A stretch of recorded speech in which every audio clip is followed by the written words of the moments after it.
Hello students, welcome my YouTube channel Avishka knowledge point. मैं पूजा वर्मा आपके लिए लेकर आई हूँ आज एक नई क्लास। दैनिक जीवन में कुछ उपयोगी यौगिक, इनमें से कुछ क्वेश्चन पूछे जाते हैं सीधे सीधे ही कंपटीशन एग्जाम में। आपको अच्छी लगती है क्लास तो प्लीज शेयर करें, सब्सक्राइब करें, लाइक करें। और नोट्स के लिए मेरे टेलीग्राम चैनल है अविष्का नॉलेज पॉइंट, उसी पर जाकर के आप नोट्स की पीडीएफ प्राप्त कर सकते हो। अभी इन दिनों मुझे थोड़ा टाइम कम मिल रहा है तो इन दो टॉपिक की लास्ट वालों की पीडीएफ जो है वो मैं नहीं बना पाई हूँ। मैं डाल दूंगी इसको। और आज बहुत जबरदस्त क्लास होने वाली है। इनमें से शायद ही आपके कोई भी क्वेश्चन कंपटीशन एग्जाम में छूटेगा। तो चलिए पढ़ते हैं कुछ महत्वपूर्ण यौगिकों के बारे में। इसमें पहला टॉपिक है सोडियम क्लोराइड। सोडियम क्लोराइड या NaCl, जिसको साधारणतः अपने क्या कहते हैं, नमक या लवण, और एक सामान्य नमक धीरे धीरे नमक का उपयोग करते करते वो लूण में तब्दील हो जाता है। तो सोडियम क्लोराइड जो है वो साधारण नमक है, ठीक है, जो हम खाते हैं। ये क्या होता है, प्रबल अम्ल तथा प्रबल क्षार का लवण होता है। प्रबल अम्ल और प्रबल क्षार। प्रबल अम्ल की बात की जाए तो हाइड्रोक्लोरिक अम्ल और प्रबल क्षार जो है सोडियम हाइड्रोक्साइड, इनका एक लवण होता है और उदासीनीकरण अभिक्रिया के द्वारा संपन्न होता है। ठीक है, प्रबल अम्ल और प्रबल क्षार अभिक्रिया करते हैं तो उस अभिक्रिया को उदासीनीकरण अभिक्रिया कहते हैं। ठीक है, इसकी पीएच जो होती है वो 7 होती है, प्रकृति उदासीन होती है। इसे औद्योगिक स्तर पर जो अपने खाने वाला नमक है वो आता है, वो समुद्रों से प्राप्त होता है, समुद्रों के खारे पानी से प्राप्त होता है। उसके साथ साथ में सोडियम क्लोराइड होता है यानी कि NaCl होता है। NaCl के साथ साथ में मैग्नीशियम क्लोराइड तथा कैल्शियम क्लोराइड की भी अशुद्धियां पाई जाती है। तो इसके लिए क्या किया जाता है कि इसको बड़े बड़े टंकियों में भरा जाता है, चेंबर में भरा जाता है, और फिर हाइड्रोक्लोरिक गैस जो है वो प्रवाहित की जाती है उन टंकियों के अंदर। तो वहां पर सोडियम क्लोराइड या नमक जो है वो अवक्षेपित होता है और उस अवक्षेपित नमक को अलग कर लिया जाता है और फिर उसको पैकिंग कर दी जाती है व्यापारिक स्तर पर उत्पादन के लिए। ठीक है, जैसे यानी कि समुद्र के खारे पानी से प्राप्त होता है। इसमें MgCl2 और CaCl2 यानी कि मैग्नीशियम क्लोराइड और कैल्शियम क्लोराइड, मैग्नीशियम क्लोराइड और कैल्शियम क्लोराइड के साल्ट होते हैं। शुद्ध NaCl होता है, इसको क्या कर लिया जाता है, प्राप्त कर लिया जाता है। यह कैसा होता है, दिखने में सबको ही पता है, श्वेत ठोस होता है। इसका गलनांक बिंदु जो होता है वो 1081 केल्विन होता है। पानी के अंदर ये बहुत अधिक सोल्यूबल है, ठीक है, आसानी से घुल जाता है। हम सब ने घुला है इसके और ये पानी के अंदर आयोनाइज्ड फॉर्म में रहता है। आयोनाइज्ड यानी कि जल के अंदर ये सोडियम प्लस प्लस में Cl माइनस के रूप में रहता है, आयनित फॉर्म में रहता है। इसका उपयोग जो है एक सीधा सीधा उपयोग है, ये जो है वो खाने के नमक के रूप में इस्तेमाल किया जाता है। यह खाद्य परिरक्षक है, तो बहुत सारी चीजों के प्रिजर्वेशन, जो खाने वाली चीजें हैं उनका प्रिजर्वेशन करने में किया जाता है। जैसे अचार है, ठीक है, कैंडीज है, नमकीन, उसके अलावा चिप्स वगैरह आते हैं। जो भी पैकिंग करने वाली चीजें होती है उनमें नमक की मात्रा ज्यादा होती है क्योंकि वो परिरक्षक का कार्य करता है। हिमीकरण मिश्रण बनाने में बर्फ का जो मेल्टिंग पॉइंट है वो ये क्या करता है, कम करता है। तो उसके अंदर क्या मिला दिया जाता है, नमक और बर्फ के मिश्रण को हम क्या कहते हैं, हिमीकरण मिश्रण कहते हैं। उसके अलावा sodium hydroxide, sodium carbonate, sodium bicarbonate, इसको क्या बोलते हैं, सोडियम बाइकार्बोनेट, सोडियम बाइकार्बोनेट और विरंजक चूर्ण का ये रॉ मटेरियल होता है, कच्चा पदार्थ के रूप में उपयोग होता है। अर्थात इनके इस्तेमाल से नमक के इस्तेमाल से इनका क्या किया जाता है, निर्माण किया जाता है। तो रॉ मटेरियल के रूप में, या यूं कहें कि इनके कच्चे पदार्थ के रूप में इसका प्रयोग किया जाता है। नमक के बारे में आपको समझ आया होगा। अपना जो दूसरा कंपाउंड है वो है सोडियम हाइड्रोक्साइड। सोडियम का Na और हाइड्रोक्साइड के लिए OH। इसको कास्टिक सोडा भी कहा जाता है, कास्टिक सोडा भी कहा जाता है। और इसका औद्योगिक स्तर पर उत्पादन करने के लिए नमक का हम क्या करते हैं, विद्युत अपघटन करते हैं। जो नमक का जलीय विलयन होता है, उस नमक के जलीय विलयन का विद्युत अपघटन करवाया जाता है। विद्युत अपघटन करवाया जाता है तो सोडियम जो है वो OH के साथ मिलकर के सोडियम हाइड्रोक्साइड बनाता है, और एनोड पर क्लोरीन गैस मुक्त होती है तथा कैथोड पर हाइड्रोजन गैस मुक्त होती है। एनोड पर क्लोरीन गैस मुक्त होती है तथा कैथोड के ऊपर हाइड्रोजन गैस मुक्त होती है। कई बार ये भी पूछ लिया जाता है कि एनोड पर कौन सी गैस निकलती है और कैथोड के ऊपर कौन सी गैस निकलती है। ठीक है, ये श्वेत होता है, चिकना ठोस होता है, थोड़ा चिकनाईपन होता है इसके अंदर। इसका गलनांक बिंदु 591 केल्विन होता है। वाटर सोल्यूबल होता है ये, यानी कि वाटर सोल्यूबल होता है, बहुत आसानी से विलय हो जाता है। आयोनाइज होता है, प्रबल क्षार होता है, यानी कि तीव्रता से OH- आयन दे देता है, इसलिए ये जल के अंदर क्या रहता है, आयनित रहता है Na+OH- के रूप में। प्रबल विद्युत अपघट्य होता है और ये क्या है, क्रिस्टलीय प्रस्वेद है। आप इसको थोड़ा सा टच भी करते हो तो खुजली होने शुरू हो जाती है हाथ से। ठीक है, तो सोडियम हाइड्रोक्साइड भी इंपॉर्टेंट है, सोडियम क्लोराइड भी इंपॉर्टेंट है। यौगिक विरंजक चूर्ण, विरंजक चूर्ण के बारे में आपने सुना होगा। विरंजक चूर्ण के बारे में क्वेश्चन पूछा जाता है, इंपॉर्टेंट है कंपटीशन एग्जाम के हिसाब से। तो चलिए देखते हैं विरंजक चूर्ण। विरंजक चूर्ण का सूत्र होता है CaOCl, यानी कि कैल्शियम ऑक्सी क्लोराइड। नाम क्या हो जाएगा, कैल्शियम ऑक्सी क्लोराइड। ठीक है, इसको बनाने की विधि क्या है, जब हम शुष्क बुझा हुआ चूना लेते हैं, बुझा हुआ चूना यानी कि कैल्शियम हाइड्रोक्साइड, कैल्शियम हाइड्रोक्साइड लेते हैं और उसके ऊपर क्लोरीन गैस प्रवाहित करते हैं, या कैल्शियम हाइड्रोक्साइड के साथ क्लोरीन की अभिक्रिया करवाते हैं, तो विरंजक चूर्ण बनती है, विरंजक चूर्ण बनती है। ठीक है, विरंजक चूर्ण पीले रंग की होती है, तीखी गंध युक्त होता है और ठोस होता है। ठीक है, ये ठंडे जल में सोल्यूबल है, ठंडे जल में घुल जाता है। वायु में खुला छोड़ने पर क्लोरीन गैस देता है, वायु में हम ओपनली इसको छोड़ देते हैं तो ये क्लोरीन गैस देता है। तनु अम्लों के साथ अभिक्रिया करके क्लोरीन गैस देता है। तनु अम्ल यानी कि अम्ल जो भी है उसकी डाइल्यूट कंडीशन के साथ वो अभिक्रिया करके क्लोरीन गैस मुक्त करते हैं।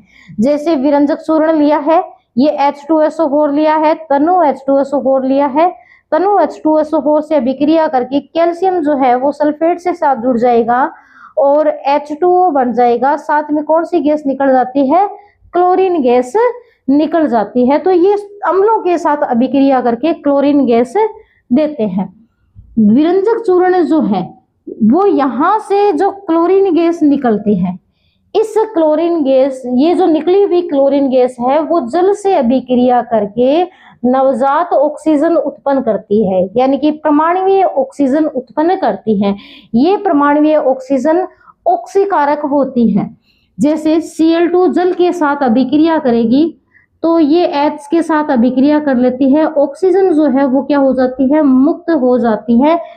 इसको हम क्या कहते हैं, परमाणुीय नवजात ऑक्सीजन कहते हैं, परमाणुीय नवजात ऑक्सीजन कहते हैं। ये ऑक्सीजन ऑक्सीकारक होती है, जो रंगीन पदार्थ है उनके साथ में अभिक्रिया करके रंगहीन पदार्थों में बदल देती है। ठीक है, रंगहीन पदार्थों में बदल देती है। इसके उपयोग क्या क्या हो सकते हैं, उपयोग इसके वस्त्र उद्योग में विरंजन के रूप में, यानी कि जो वस्त्र उद्योग है वहां पर उनके कलर को हटाने के लिए इसका काम लिया जाता है। कागज उद्योग में विरंजन के रूप में विरंजक चूर्ण का उपयोग किया जाता है। जल के शुद्धिकरण में इसका प्रयोग किया जाता है।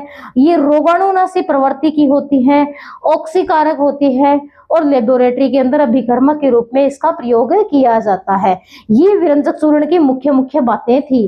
अब नेक्स्ट टॉपिक पे चलते हैं, अपना है बेकिंग सोडा या सोडियम हाइड्रोजन कार्बोनेट, यानी कि बेकिंग सोडा या sodium hydrogen carbonate, sodium hydrogen carbonate, sodium hydrogen carbonate या सोडियम बाइकार्बोनेट भी कहा जाता है, सोडियम बाइकार्बोनेट भी कहा जाता है।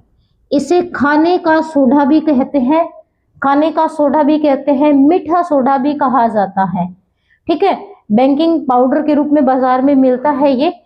इसको बनाने की विधि कौन सी है, यानी कि इसका औद्योगिक स्तर पर उत्पादन किया जाए तो रॉ मटेरियल के रूप में अपन इसके नमक के उपयोग में देखा था कि नमक के साथ में जल की और कार्बन डाइऑक्साइड और अमोनिया के साथ अभिक्रिया करवाई जाती है। तो एक तो बनता है सोडियम बाइकार्बोनेट और दूसरा बनता है अमोनियम क्लोराइड। दूसरा क्या बनता है, अमोनियम क्लोराइड बनता है। ठीक है, दूसरा अमोनियम क्लोराइड, दोनों का निर्माण एक साथ होता है तो दोनों के बनाने की विधि, अमोनियम क्लोराइड बनाने की भी विधि यही है और सोडियम बाइकार्बोनेट बनाने की भी विधि यही है। दूसरी जो विधि है, सोडियम कार्बोनेट के ऊपर कार्बन डाइऑक्साइड की अभिक्रिया करवाई जाती है जल की उपस्थिति में, तो सोडियम बाइकार्बोनेट बनता है। ठीक है, और आपने देखा भी होगा कि घरों के अंदर सोडियम बाइकार्बोनेट या बेकिंग सोडे का उपयोग किया जाता है। जो डेयरी प्रोडक्ट्स है, केक है, पेस्ट्री है, उनको बनाने के लिए इसका प्रयोग करते हैं। क्यों? क्योंकि ये जो है वो गर्म करने पर कार्बन डाइऑक्साइड छोड़ता है। कार्बन डाइऑक्साइड फिर उसमें क्या करती है, उस जो भी मतलब रॉ मटेरियल है केक पेस्ट्री बनाने के लिए, उसमें बुलबुले पैदा कर देती है, जिससे उनके अंदर छिद्र बन जाते हैं और वो स्पंजी हो जाता है। स्पंजी होने के कारण ही मतलब उसका जो टेस्ट है वो थोड़ा डिफरेंट प्रक्रिया के अंदर आता है। ये कैसा होता है, श्वेत क्रिस्टलीय ठोस होता है, सभी ने देखा है। ये जल में कम घुलनशील है, अल्प विलय, 100% से विलय नहीं हो। इनो घोल के देखी होगी, इनो 100% से विलय नहीं होती है, तुरंत नहीं होती है। गर्म करने पर यह कार्बन डाइऑक्साइड देता है। सोडियम बाइकार्बोनेट को यदि गर्म किया जाता है तो सोडियम कार्बोनेट, कार्बन डाइऑक्साइड और H2O, सेम इसकी विपरीत अभिक्रिया हो गई है ये। ठीक है, इसका उपयोग खाद्य पदार्थों में बेकिंग पाउडर के रूप में विभिन्न प्रकार के व्यंजन बनाने के लिए इसका उपयोग किया ही जाता है। ये अग्निशामक यंत्रों के अंदर प्रयोग किया जाता है। क्यों? क्योंकि इससे क्या है, तुरंत कार्बन डाइऑक्साइड बनाई जाती है जो आग बुझाने के काम में आती है। सोडा वाटर जो शीतल पेय जो ड्रिंक्स होती है, ठीक है, कोल्ड ड्रिंक्स जो होती है या सोडा बोतल जो होती है, उसमें सोडियम बाइकार्बोनेट का उपयोग किया जाता है। किस लिए? क्योंकि वहां से फिर क्या निर्मुक्त होती है, कार्बन डाइऑक्साइड। एंटासिड है, पेट की अम्लता को दूर करने के लिए काम में लिया जाता है। इनो वगैरह आते हैं या एंटासिड की टेबलेट आती है, उनमें sodium bicarbonate as a composition पाया जाता है। तो ये क्या करता है, क्यों? क्योंकि इसकी क्षारीय प्रकृति होती है। प्रकृति क्षारीय होने के कारण ये पेट में जो बनने वाला अम्ल होता है, हमारे शरीर में आमाशय के अंदर HCl स्रावित होता है। यदि अम्ल की मात्रा ज्यादा हो जाती है तो हमें किस पदार्थ को लेने की जरूरत पड़ेगी, उदासीनीकरण अभिक्रिया संपन्न कराने के लिए बेस लेने की जरूरत पड़ती है। तो सोडियम बाइकार्बोनेट जो है वो एक क्षार की तरह कार्य करता है, अतः पेट की अम्लता को दूर करने का कार्य करता है। मंद पुतिर होती है, एंटीसेप्टिक गुण भी रखता है लेकिन कम मात्रा के अंदर पाया जाता है और ये लेबोरेटरी के अंदर यूज किया जाता है। सेम जितने भी अभिकर्मक है वो सारे के सारे लेबोरेटरी के अंदर यूज किए जाते हैं। उसके अलावा जो उसके मुख्य जो फीचर है कि इसमें कौन सा गुण है, ज्यादातर ये पूछा जाता है। मंदपुति रुधि क्या होता है, बेकिंग जो सोडा वाटर है उसमें क्या होता है, इसको अग्निशामक यंत्र में क्यों यूज करते हैं, इसी तरीके से विरंजन की प्रक्रिया में क्यों करते हैं, कौन सी ऑक्सीजन करती है, ठीक है, इसमें कौन सी गैस मुक्त होती है अम्लों के साथ। जो मेन चीजें हैं, जो इंपॉर्टेंट चीजें हैं, वो एग्जाम के अंदर पूछी जाती है। कंपाउंड है धावन सोडा, यानी कि धोने का सोडा, कपड़े धोने वाला सोडा, कपड़े धोने वाला सर्फ जिसको हम कहते हैं, उसके बारे में पढ़ते हैं। धावन सोडा का सूत्र होता है सोडियम कार्बोनेट यानी कि Na2CO3 और 10 जल के अणु। नाम क्या होता है, sodium carbonate decahydrate. Sodium carbonate decahydrate यानी कि सोडियम कार्बोनेट और साथ में 10 अणु क्रिस्टलीय जल के पाए जाते हैं, क्रिस्टलीकरण करते हैं जल के साथ में, तो 10 अणु क्रिस्टलीय फॉर्म के अंदर इसके अंदर विद्यमान रहते हैं। इसे धोने का सोडा भी कहते हैं। बनाया किससे जाता है, अभी पीछे अपन ने सोडियम बाइकार्बोनेट पढ़ा था, तो सोडियम बाइकार्बोनेट को गर्म किया जाता है तो सोडियम कार्बोनेट बनता है, प्लस में जल बनता है, प्लस में कार्बन डाइऑक्साइड निकलती है। उस कार्बन डाइऑक्साइड का प्रयोग डेयरी उद्योग के अंदर केक पेस्ट्री बनाने में किया जाता है और यहाँ पर सोडियम कार्बोनेट जो बना है उसका क्रिस्टलीकरण कर लिया जाता है तो धोने का सोडा प्राप्त होता है। सोडियम कार्बोनेट और 10H2 क्या है, धोने का सोडा है। यदि सोडियम कार्बोनेट है तो वो धोने का सोडा नहीं है। उसके अंदर कितने अणु होने चाहिए? जल के 10 अणु होने चाहिए। ठीक है, ये कैसा होता है? सभी ने देखा है, सफेद क्रिस्टलीय ठोस होता है, पानी में बहुत अच्छे तरीके से सोल्यूबल है, घुल जाता है, इसका जलीय विलयन क्षारीय होता है, टेस्ट भी किया होगा बचपन में। ठीक है, गर्म करने पर यह क्रिस्टलीय जल को त्याग देता है। गर्म किया जाता है तो क्रिस्टलीय जल जो है वो बाहर निकल जाता है, और यहाँ पर जो सोडियम कार्बोनेट प्राप्त होता है इसे कहा जाता है सोडा एस। यहाँ पर सोडियम कार्बोनेट प्राप्त होता है, इसे क्या कहा जाता है? सोडा एस कहा जाता है, सोडा एस कहा जाता है। ठीक है, इसका उपयोग हम सभी करते हैं, धुलाई और सफाई के अंदर इसका प्रयोग किया जाता है। सोडियम हाइड्रोक्साइड, सोडियम बाइकार्बोनेट, कांच, साबुन, बोरेक्स पाउडर आदि के निर्माण में इसका प्रयोग किया जाता है। अपमार्जक के रूप में इसका प्रयोग करते हैं। कागज, पेंट व वस्त्र उद्योग के अंदर इसका प्रयोग किया जाता है। नेक्स्ट अपना यौगिक है, बहुत ही ज्यादा इंपॉर्टेंट है, जिसके बारे में कई बार सूत्र को लेकर भी क्वेश्चन पूछे जाते हैं, जिसका नाम है प्लास्टर ऑफ पेरिस। क्या नाम है? Plaster of Paris. ठीक है, इसको सबसे पहले कहां पर बनाया गया था? पेरिस में। पेरिस कहां की राजधानी है? फ्रांस। फ्रांस की राजधानी पेरिस में इसको जिप्सम से बनाया गया था। जिप्सम को गर्म किया गया था और फिर क्या जो प्राप्त हुआ वो क्या हुआ? प्लास्टर ऑफ पेरिस प्राप्त हुआ। CaSO4 हाफ H2O अर्ध जल का अणु होता है। इसके अंदर कितने जल का अणु होता है? अर्ध, आधा जल का अणु होता है।